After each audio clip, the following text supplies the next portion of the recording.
Welcome and Happy New Year. And welcome to podcast number 9, our very first podcast for 2022.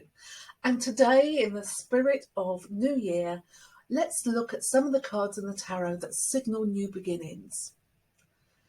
I'm sure a lot of people watching this will have made New Year's resolutions or set their intentions for the year.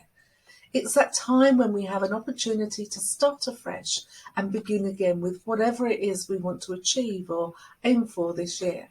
And so in the spirit of new beginnings, here are my top 7 cards from the tarot that if they pop in a reading, could mean a new beginning is on the cards. But first, I just want to quickly mention the aces. Most people are aware that aces are all about new beginnings, potential and possibilities. But on purpose, I haven't included them here. The aces deserve their very own podcast, and that will be coming up shortly. For now, I wanted to concentrate on maybe the lesser obvious cards. And we're going to start with the Eight of Cups. Sometimes a new beginning may mean walking away from everything we thought we wanted and loved. And that may well be a very painful decision to make, but we know it's for the best. It's for the best for ourselves and for everyone else involved. It just does not feel like it at the time. Maybe things have not worked out as planned, whether that could be in our relationship, it could be in our career, maybe a project we're working on, or just life in general. Perhaps we haven't ended up in life where we thought we wanted to be. And it's not what we expected, and so we make that decision to up sticks and leave. It's time to move on, to put everything behind us, no matter how painful or upsetting. We know we have to go. But it's also that time to remember, to go and find what makes us happy, what brings us joy. It's time to feel contented and happy once more, and to begin again. Now, our next card is the Six of Swords.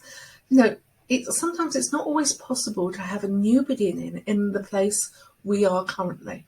Sometimes we literally have to move away to pastures new. And by doing that, we may get to leave behind the chaos or the mental anguish we were feeling. When we decide to make a fresh start, it's really important to remember to leave the pain and the emotional baggage of the past behind us. To move forward, we do need to leave the past behind. Now, whether the new beginning of the Six of Swords is our choice or because of someone else's decision, even if we feel sad right now, remember, in the long term, this is the best option. We can grow from this experience. We can once again get clear about our future. It's time to accept the change, let go of the past, and start again. Our next card is the Fool. Well, it's about taking that leap of faith. This is absolutely a card of fresh, new beginnings. It's the card of the free spirit.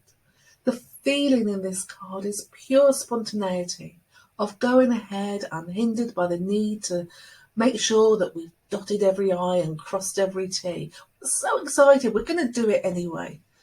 It's pure innocence. We cannot see any danger or any reason not to do something.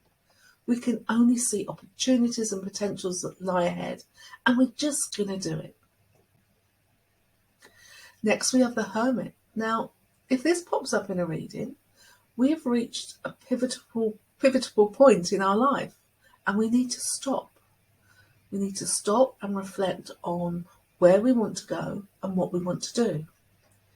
It's the time of soul searching, to do a bit of introspection, to reconnect and listen to our own inner wisdom so we can light the way forward and walk our own path in life.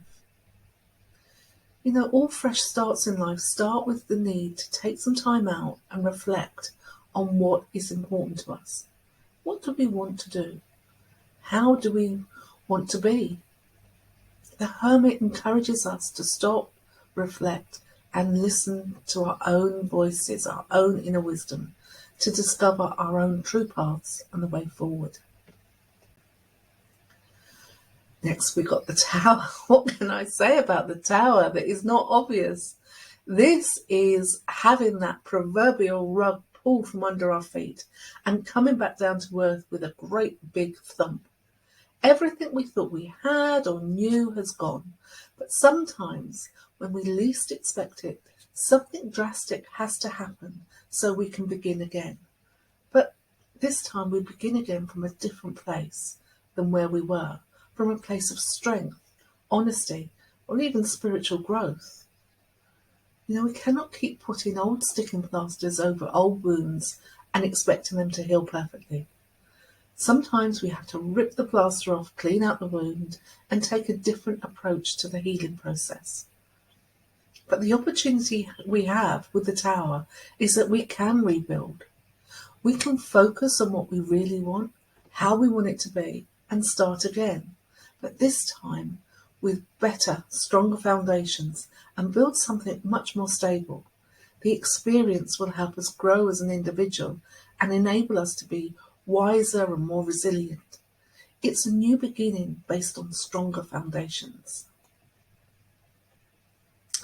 Judgment. Now, this may come as a surprise to some, but the Judgment card is traditionally a card of rebirth.